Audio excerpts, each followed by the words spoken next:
Homer hadn't washed his car in a full decade. One day, he drove it to a car wash, an automated one that ran entirely on machines. But when he went to pay, the clerk charged him $10, while Ned Flanders, who was standing right next to him, only had to fork over $5. Hey, how did Churchy LaFemme get half price? The cashier explained that Flanders had gotten a senior discount. That comment absolutely infuriated Homer. Flanders?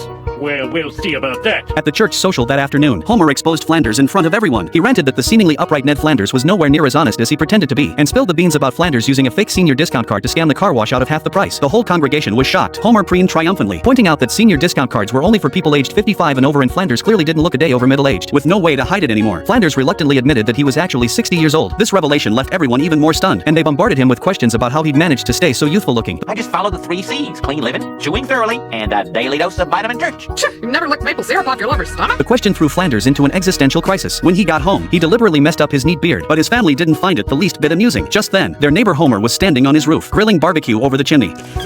Okay, no more gasoline. Seeing this, Flanders hoped Homer might help him find a bit of fun, but Homer just mocked him relentlessly until he suddenly hatched a brilliant idea. He told Flanders he'd help him have a good time, but only if Flanders paid him $5 a day and strictly followed the fun schedule he'd make. Though Flanders hesitated a little, he thought about his dull, uneventful life and promptly signed the agreement. Their first stop was Las Vegas, a glitzy, hedonistic playground perfect for letting loose. Homer took Flanders to the casino first to let him try his luck, then led him on a tour of the city's signature drinks, and even treated him to some special services. Flanders forced down his inner resistance and partied like there was no tomorrow all night long. When the two of them finally sobered up, it was already noon the next day. The wild spree left Flanders exhilarated, but he never could have guessed that trouble was about to come knocking on his door. I'm Mrs. Ned Flanders. Hey, smooth move, Flanders. And I'm Mrs. Homer Simpson. It turned out that the night before, they'd gotten dead drunk and, in their stupor, had registered to marry a bunch of call girls. We are